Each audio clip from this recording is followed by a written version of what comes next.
Si el gobierno de Díaz Ayuso y Rocío Monasterio pudiera convocar en la Plaza Mayor de Madrid una quema de herejes, incluidos comunistas, socialistas y gente de mal vivir, seguramente habría mucha gente que iría a ver el espectáculo.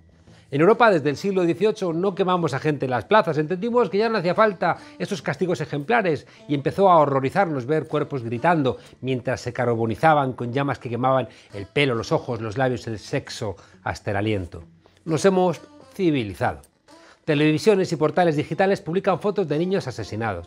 La web de Inda publica la ecografía de los hijos de Iglesias y Montero robados a la salida de la clínica. El respetable diario El País sacó una foto falsa de un falso Hugo Chávez entubado y moribundo.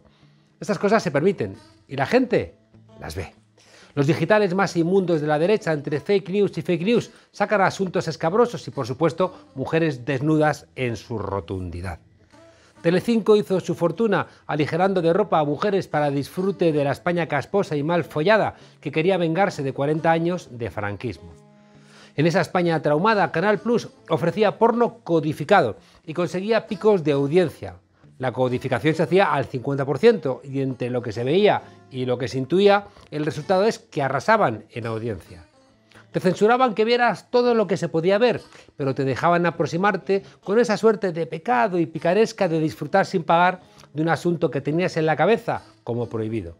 Las principales tertulias recurrentemente queman en la hoguera televisiva a niñas asesinadas, a mujeres violadas, a niños muertos en accidente o a familias envueltas en dramas familiares a los que se le añade la sordidez de una fama basada en ser famosos simplemente porque son conocidos.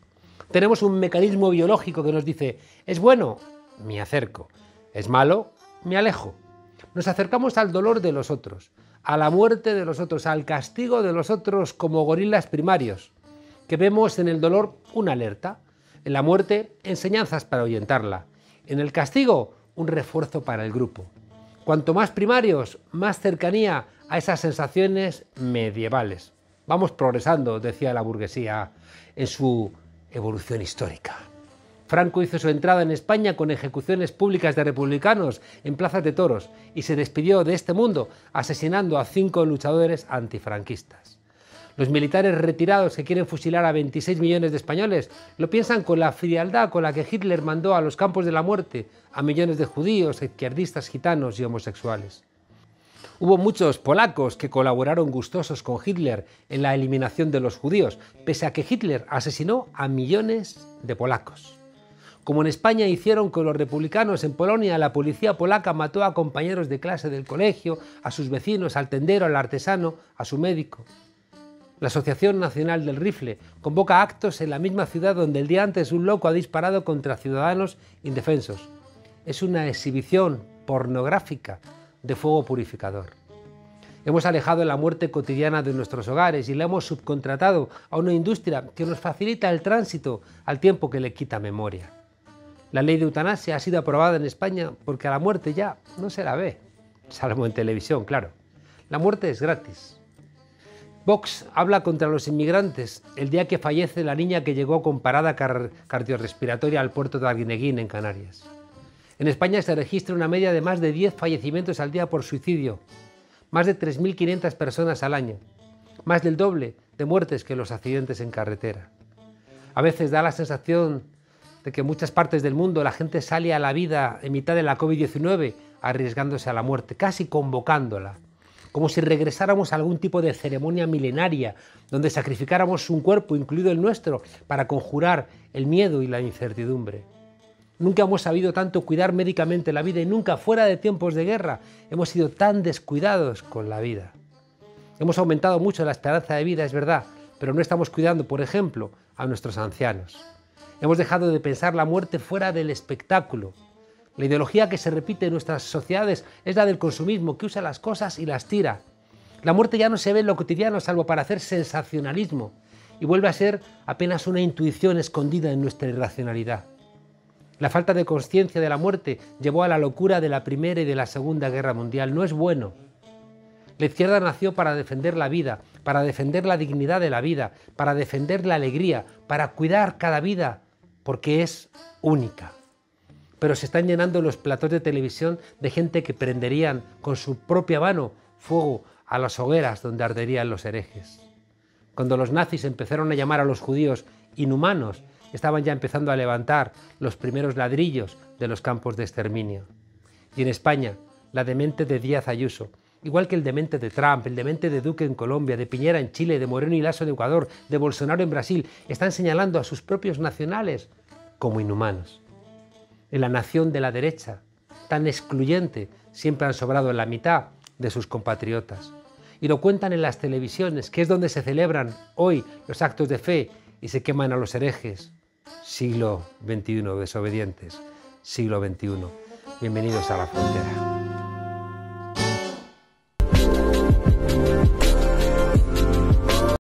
Quizá la muerte de Madame Bovary haya servido para que las nuevas generaciones no estén dispuestas a hacer el idiota.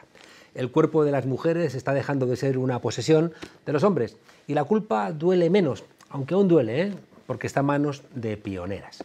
Algunos que creen que no les están quitando un privilegio, sino un derecho, incluso las matan. Y a las mujeres que cumplen sus deseos les llaman incluso putas. El deseo de las mujeres intranquiliza a los hombres, pero también a las mujeres. Intranquiliza mucho a las mujeres.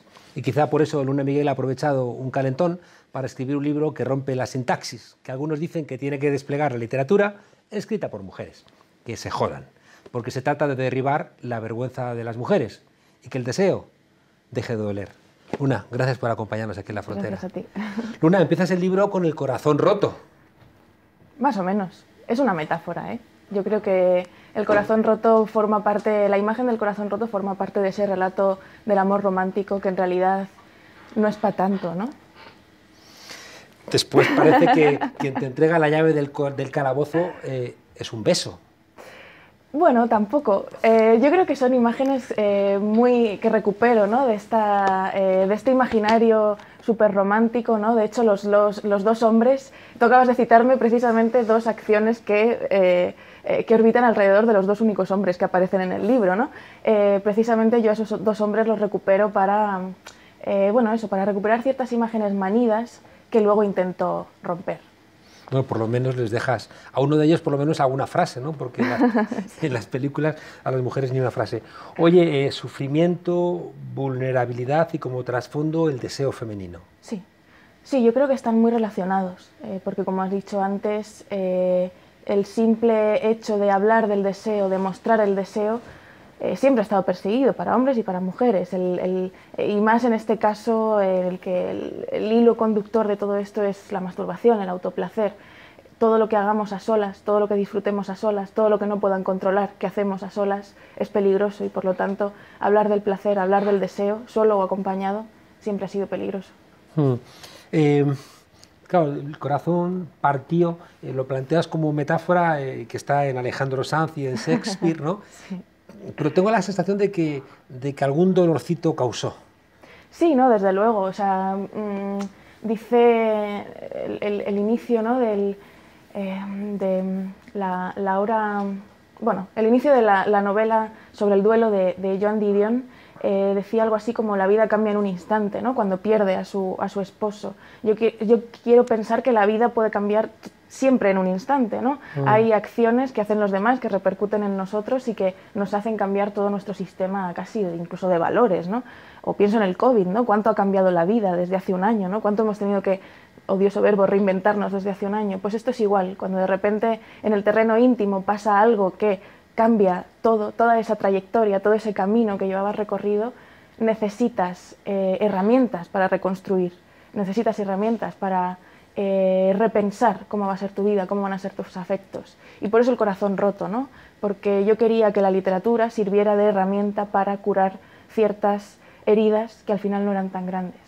Claro, fíjate, hablamos nosotros del síndrome de la impostora, ¿no? Las mujeres que constantemente piensan que no se merecen ese sitio. Sí. En cambio tú dices, también somos impostoras cuando utilizamos la impostura de lo masculino. Sí, esto es una idea que recupero de Aisha de la Cruz y de su fantástico Cambiar de idea. ella habla de cómo durante mucho tiempo como escritora ha tenido que repetir modelos masculinos para hacerse ver. Yo creo que pasa lo mismo en todos los ámbitos, en la política también, ¿no? Cuántas mujeres en situaciones de poder se comportan como se supone que debe uno comportarse y cómo se supone que debe uno comportarse, cómo se comportan los hombres, ¿no? Entonces yo creo que ahora estamos en un momento muy bonito porque vemos que en distintos ámbitos, ya sea en política, ya sea artísticamente hablando o incluso en el mismo mundo influencer, ¿no? Vemos cambios de comportamiento bueno, que nos harán cometer a lo mejor otros errores, pero por lo menos nos darán otra visión también de cómo debemos escribir, cómo debemos pensar, cómo debemos cuidar y cómo debemos amar. Me gusta la idea de que los celos expresan un narcisismo que ve en cualquier signo de afirmación de la individualidad del otro algo desgarrador. Sí, yo creo que los celos son tal vez cuando uno, durante la promoción del libro, ¿no? siempre me preguntan lo mismo, bueno, ¿y cómo se curan los celos? ¿No? Como si fuera una enfermedad casi, ¿no? Es algo que asumimos casi eso, ¿no? Como algo que nos afecta tanto, pero que al mismo tiempo queremos expulsar de la manera más rápida posible y sin embargo a veces también nos regodeamos un poco en ellos, ¿no? Yo creo que los celos forman parte también de todas las capas, ¿no? de nuestras interacciones con los otros y bueno, yo me muevo en un mundo como es el literario en el que todo el mundo tiene celos de todos todo el rato, ¿no? Ayer se celebraba el Día de la Poesía y me hacía gracia ver en redes sociales, ¿no? Poetas metiéndose unos con los otros, ¿no? Por esta cosa también celosa, ¿no? Parece que todo lo que el otro tenga a nosotros nos resta. Eso todo no sería lo que el más otro envidia gane. que celos. Sí, los pero celos es que están como más inscritos incluso sí, biológicamente, es como que sí, se rompe la reciprocidad. Yo te quiero y ¿por qué no me quieres? Sí, no, es que va más allá, incluso ¿por qué quieres otras cosas que yo no quiero? Es decir, aquí funciona así, ¿no? Parece que queremos que nos amen como nosotros amamos, y es que esto es imposible porque somos personas diferentes, ¿no? Entonces ahí es donde nacen estos celos y donde nace esta envidia, ¿no? Todo lo que tenga el otro, todo lo que gane el otro parece que a nosotros nos vaya a restar. ¿Por qué? Porque no puede sumar. Claro, la única cosa que puede curar los celos es querer mejor. Sí, y saber estar solo también, que esto es algo que tampoco nos enseñan. Yo ahora tengo la suerte de estar aprendiendo a estar sola con mis 30 años, ¿no? Llevo toda la vida viviendo acompañada, ya sea con mis padres, ya sea con mi abuela, ya sea con mi exmarido, y de repente encontrarme, además en la situación en la que estamos ahora, ¿no? Encontrarme aprendiendo a estar sola ya con una edad bastante avanzada, es como, ¿por qué no me han enseñado antes a pasar tiempo a solas? Habría que haberle dicho a Otelo que tenía que comportarse como Hamlet y hubiera sido un poco más feliz. Puede ser. Porque tampoco Hamlet estaba muy bien de la cabeza. Oye, Luna, la escritura reinventa las cosas, ¿no? Y se convierte en medicina. El cuerpo es verdad que nos cicatriza las heridas él solo, pero cuando escribimos, ¿no?, sobre las heridas parece que nos convertimos en doctores. Sí, a mí tampoco me gusta dictar sentencias sobre las cosas, ¿no? Yo no sé si la escritura cura verdaderamente, pero sí acompaña, que estos son temas que están... Tú insistes en el libro que la escritura cura, ¿eh? Te lo prometo. Pero ¿qué tipo de cura, no? ¿Qué tipo de cura también, no? ¿Y para quién? ¿Para quien escribe o para quien lee, no? Eso depende también del tipo de cicatriz y del tipo de cura que deseemos, ¿no?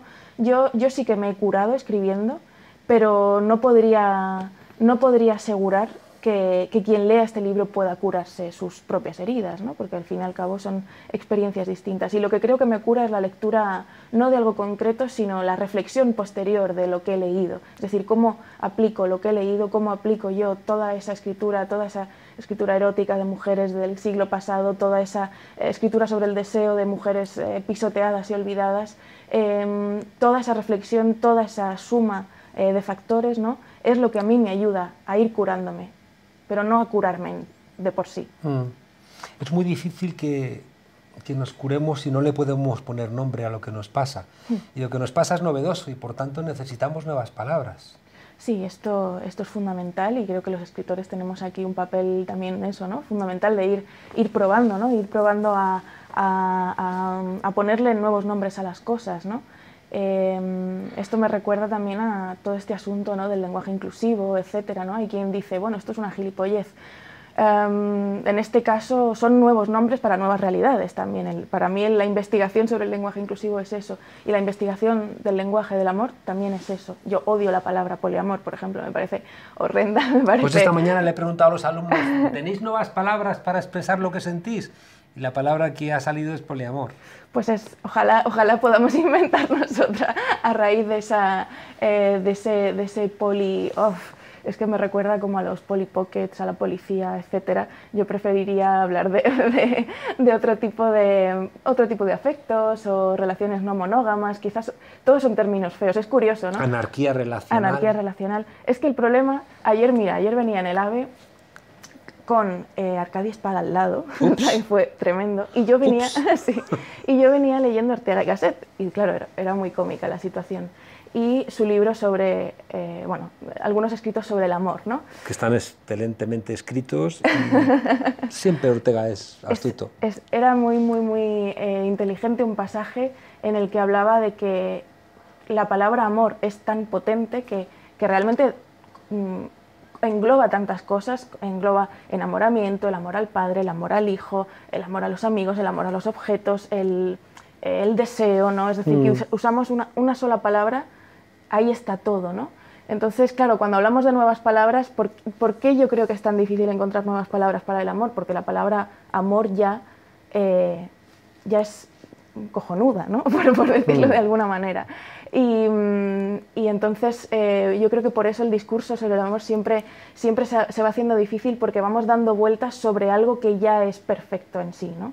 El problema es cómo practicamos eso que ya es perfecto de por sí. Lo que pasa es que el lenguaje es muy masculino, ¿no? Tú planteas útero e histeria, sí, vagina y estuche, que hay que ponerle algo dentro para que tenga valor, adúltera, corrompida. Con esos lenguajes te miras en el espejo y te tienes que sentir mal. Desde luego. Solo hay que... El otro día leía un libro, El jardín...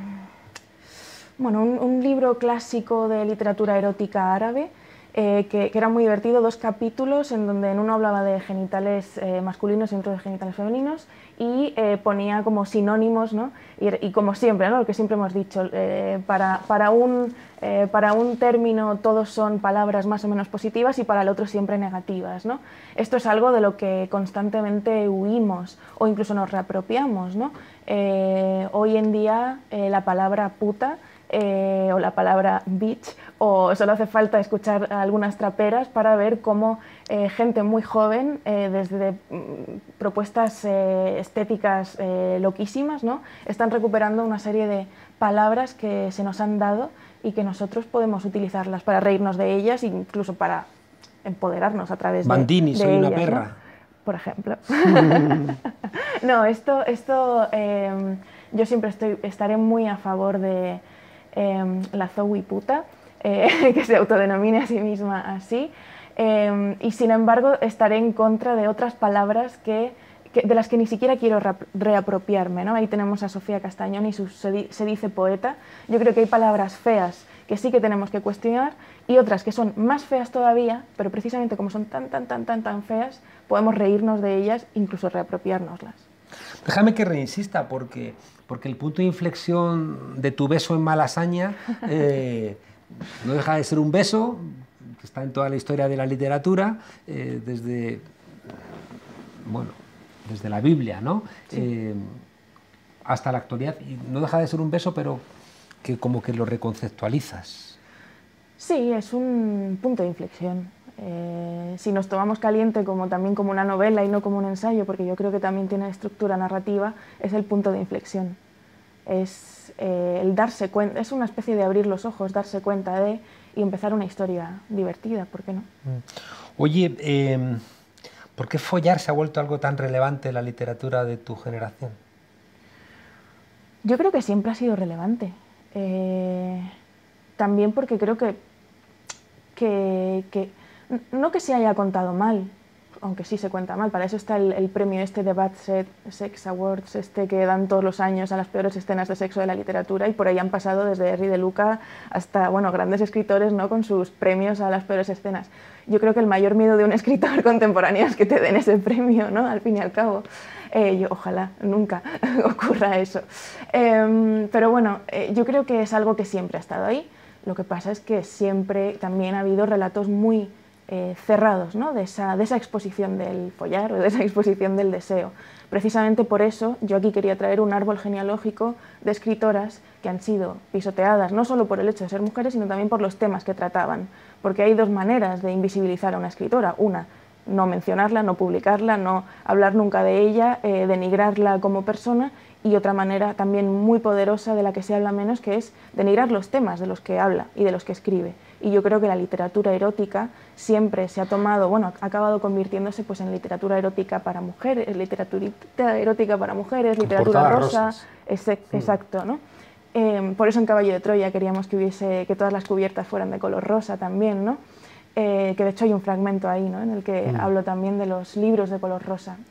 Me parece que el follar ha estado constantemente, solo hace falta leer algo de mitología para ver cómo están follando constantemente los personajes, pero claro, muchas veces esa representación del sexo era abusiva.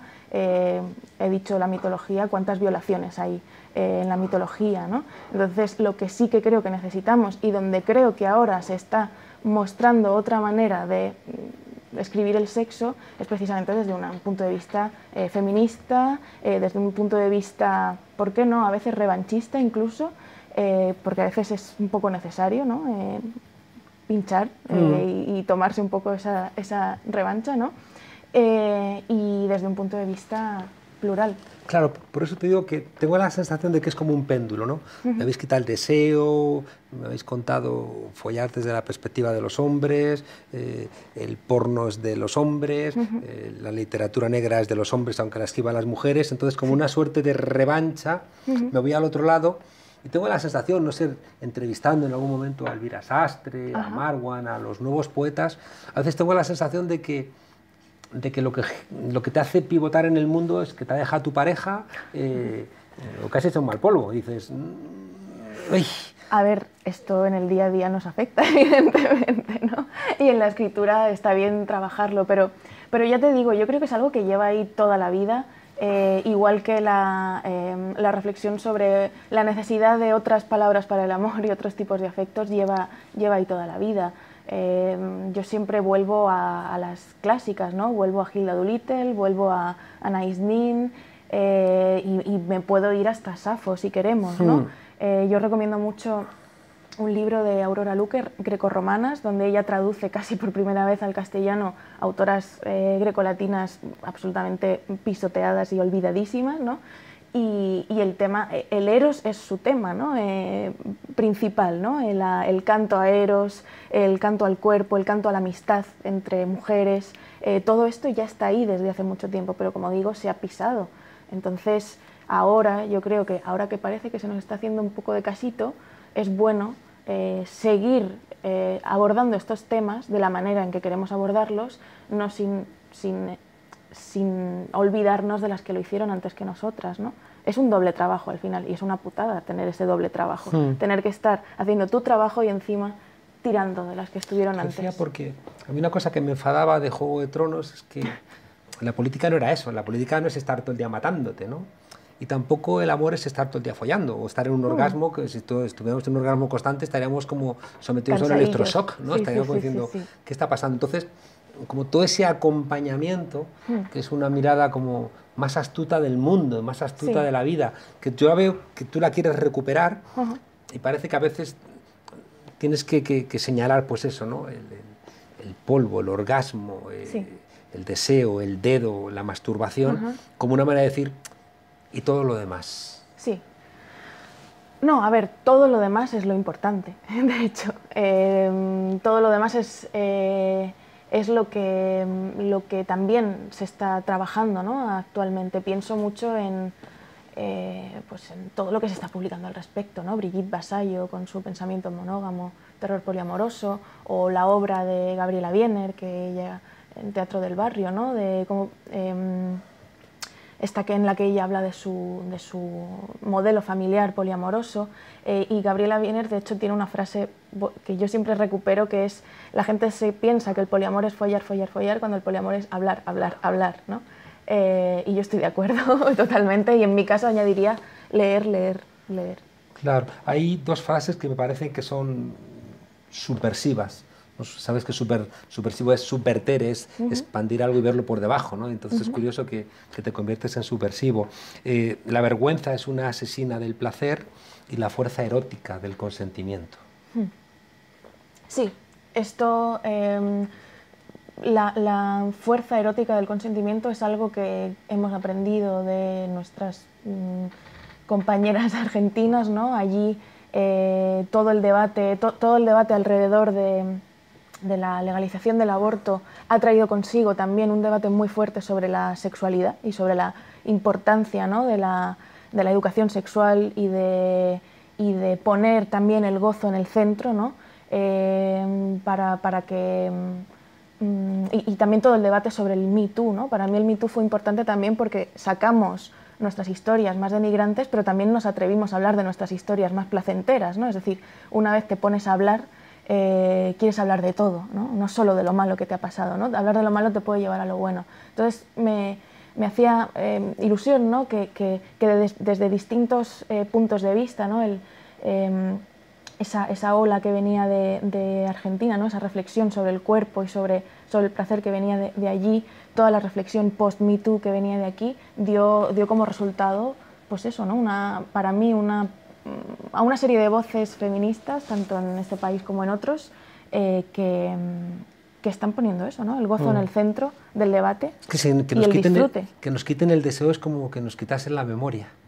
Sí, y que nos quiten motivos, las razones para vivir incluso, ¿no? Porque uno no puede estar todo el día pensando solo en trabajo, no puede uno estar pensando solo en el COVID, ¿no? Uno tiene que pensar también en las relaciones, no solo en las relaciones sexuales, sino en las relaciones amistosas, ¿no? Yo creo que más que nunca se está poniendo en valor este momento, ¿no? de qué significa tener lazos afectivos y qué importante es trabajarlos ahora que nos están dejando tan desamparados, ¿no? Claro, y me gusta también mucho la idea de que el deseo es como la libertad, ¿no? Que de alguna manera tienes que pensar también en el otro, ¿no? Es pensar las tensiones sexuales para proteger al débil es un deber para con la persona y la historia, pero hacerlo sin matar el deseo, ¿no? Es decir, que ese respeto no se convierte en matar el deseo porque es como parar la vida, parar el arte, parar la gracia del mundo. Sí, esto es una frase que recupero de La lujuria, de Ana Punsoda, que es un libro fantástico, un libro muy breve y muy directo, ¿no? Y bueno, concuerdo completamente, ¿no? Yo pensaba en esto, pensaba en esta imagen y me acordaba de todos los debates alrededor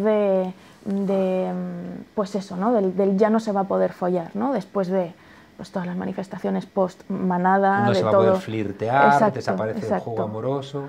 Cuando técnicamente puede que haya sido hasta lo contrario, ¿no? Precisamente cuando consigues desprenderte de todas esas barbaridades, ¿no? Y consigues poner en el centro todos esos relatos dolorosos que hemos vivido, estamos más preparados para saber qué es lo que no queremos y qué es lo que queremos.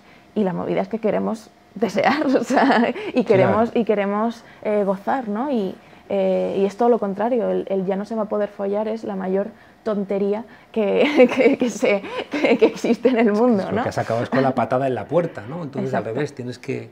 Lo que no se va a poder hacer es violar, lo que no se va a poder hacer es acosar y lo que no se va a poder hacer es abusar, pero es lo que nunca se ha debido poder hacer. Si a alguien le molesta el sueño de Thérèse de Malthus es porque tiene en la cabeza él o ella el abuso de niños. No lo sé. Me parece que es una posible lectura del cuadro, ¿no? No sabemos. O sea, el arte se puede leer desde muy distintos lugares siempre, ¿no? pero es posible que tenga en la cabeza el abuso de niños. El problema es, tiene en la cabeza ese abuso como persona que lo ha sufrido, tiene en la cabeza ese abuso como persona que siente deseo de la niña reflejada en ese cuadro. Yo siempre, tanto en Terés como con Lolita, ¿no? que aparece constantemente en el libro, siempre hablo de la importancia del ojo. El problema muchas veces no está tanto en la obra como en el ojo que la mira, ¿no? Y en la capacidad crítica del ojo que la mira. Creo que el libro tuyo es una propuesta de la autenticidad como terapia, ¿no? Porque la verdad duele pero cura y también te reinventa, ¿no? Terminas el libro contagiada de fobia a la monogamia. Sí, es una forma de hablar. Bueno, más que fobia a la monogamia, ahora podría retractarme, ¿no? Porque esto ya lleva escrito bastante tiempo y luego he seguido pensando, ¿no? Al respecto. Es una escritura en caliente, como bien digo allí. Más que fobia a la monogamia, fobia al modelo único. Que te la exijan. Sí, y al relato único y al no tener herramientas para poder decidir qué quiero hacer con lo que me pasa. Y yo, si lucho por algo con este libro, es por esas herramientas, por esa educación, por esa lectura, por esa capacidad crítica, que sin ella no podemos decidir sobre nuestro dolor ni sobre nuestro placer. Terminamos. Tu libro es una mirada personal y me ha llamado la atención que no están, también desde mi defecto de politólogo, los dos elementos que creo que más han influido en este hurto del deseo de las mujeres, que son la religión y la economía, es decir, el sistema capitalista que os necesitaba paridoras y cuidadoras. Sí, quizá la religión, por desconocimiento puro, yo no he tenido ninguna formación como lectora, ni tampoco personalmente, íntimamente, y es cierto que, y esto es una de las primeras críticas, creo que de Víctor Lenore, que él dice que es un libro un poco pijo en ese sentido, ¿no? Porque es un libro que solo podría pasar... Claro, como él es un bolchevique.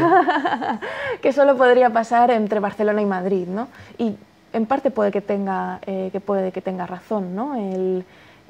Yo parto de una posición, no niego tampoco la narración, no niego la narración de mis privilegios en el libro, y puede que sea para próximos capítulos, porque creo que es algo sobre lo que seguir escribiendo e investigando, son enfoques que me gustaría abordar. Me gusta mucho tu libro, primero porque creo que es un alegato por el derecho a empezar de nuevo y empezar de manera diferente, para que el amor deje de clausurar al amor. Guay. Y lo segundo, es verdad que quitarnos los tapones asusta. Yo creo que en el fondo tú no niegas que el miedo a la muerte solo nos lo quita el amor. ¿Y quién me tapará esta noche si hace frío? Yo, más que a Alejandro Sanz, prefiero a Bad Bunny, ya lo sabes. Ajá, es verdad. Es verdad. Sí, pero necesitamos que nos cuiden. Y también es verdad que después el poliamor, muchas cosas... somos tan poquita cosa, estamos tan solos, estamos tan a la intemperie, que pensar que alguien no nos va a cuidar nos da susto. A mí me da susto. Sí, pero tenemos que aprender nosotros también a cuidar, porque es algo recíproco al fin y al cabo. Y sabes que me llevo muy importante del libro, Luna, que no hay gran periodo artístico sin grandes amantes, y que yo llevo mucho tiempo pensando que las fuerzas políticas emergentes no van a ser relevantes si no piensan también estas cosas del amor, que creo que no deben soportarlas las gentes solas. Hace unos años ser una viuda alegre era joderte la vida, y hoy está normalizado. Entonces hoy las formas diferentes del amor pues generan también mucha insatisfacción, y yo creo que es un problema colectivo, es un problema de todas y de todos. Y si nos atrevemos, yo creo que vamos a reinventarnos la política. Bueno, ojalá, porque eso, no hay gran periodo en general sin grandes amistades y sin grandes lazos, ¿no? Ese sería el resumen, yo creo. Gracias, Luna. Gracias.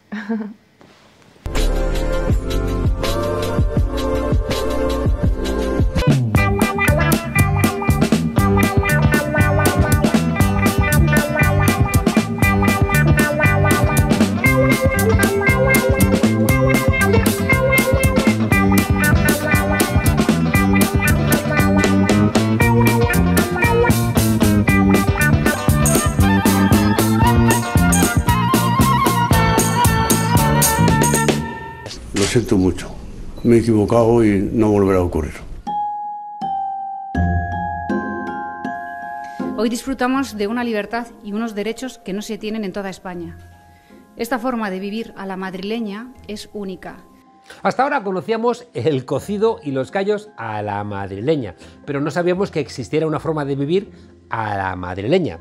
¿Qué significa vivir a la madrileña? Pues por lo visto los últimos días hacer lo que te dé la gana, sin preocuparte una higa lo que le ocurra a los demás.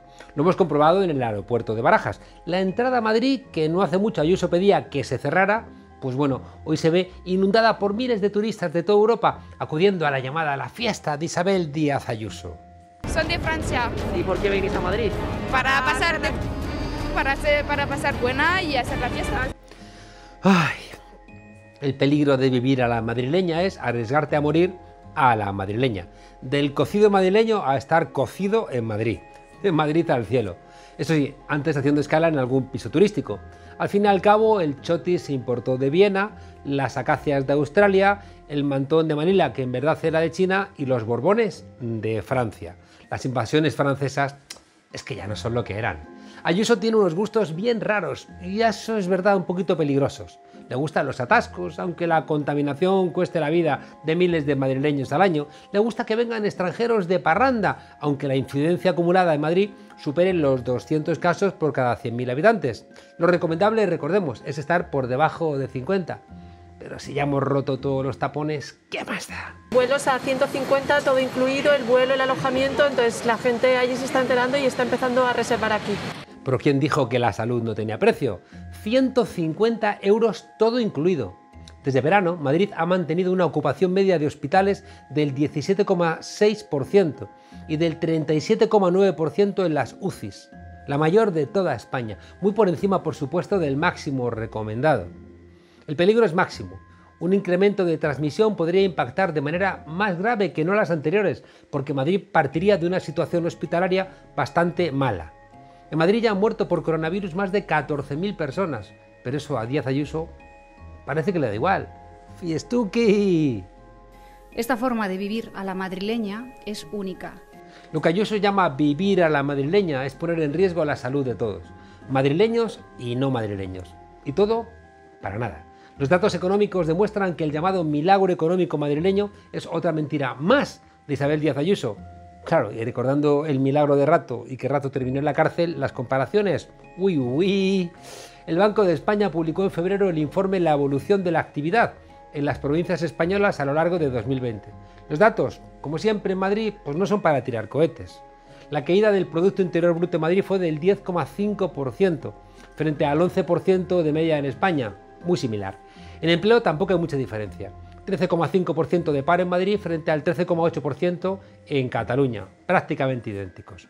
¿De verdad merece la pena poner en riesgo la salud de los madrileños y madrileñas para luego conseguir unos datos similares a los del resto de España? ¿A quién beneficia? ¿De verdad merece la pena traer un turismo de borrachera con el riesgo que conlleva? 150 euros todo pagado. Cuando te llaman fascista sabes que lo estás haciendo bien. La ventaja que tiene Díaz Ayuso es que está en el lado bueno de los medios de comunicación.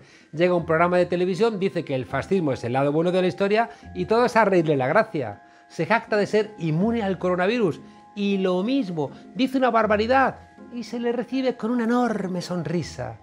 ¿Para qué ahondar en los más de 70 centros de salud de atención primaria que tiene cerrados? Más de 70 centros de salud primaria. ¿Para qué hablar de la falta de rastreadores que han desaparecido o de personal sanitario?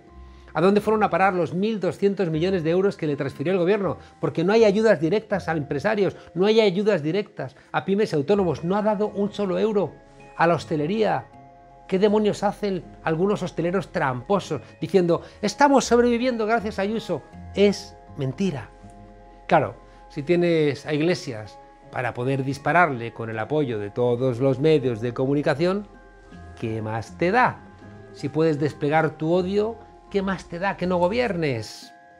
Como dice Ayuso, la vida en Madrid es carísima, pero lo divertida que es, aún más ahora, que quiere cerrar todas las redes sociales de los barrios, que era el lugar donde muchas familias podían comer. Como decía Gila, me habéis matado al hijo, pero y lo que nos hemos divertido en la guerra es que es tan ingeniosa Ayuso. En el barrio madrileño de Chamberí Ayuso y el alcalde Almeida quieren cerrar la Casa de Cultura. Son operaciones preventivas para arrancar de raíz cualquier organización popular que no controlen, sean feministas, LGTBI, consumidores, gente que organiza las fiestas del barrio, gente que organiza comedores populares. Eso sí, va a ponerles Ayuso una medalla a los niños madrileños por lo que han padecido durante la pandemia. Supongo que si les daba de comer pizza, patatas fritas y Coca-Cola, la medalla seguro que les va a producir algún tipo de alergia. Pero no os quejéis, que si ganan los rojos van a abolir la Navidad, van a bajar los alquileres, van a levantar las alfombras y van a saber lo que han hecho. Es que esto siempre jodiendo. Hasta mañana, desobedientes.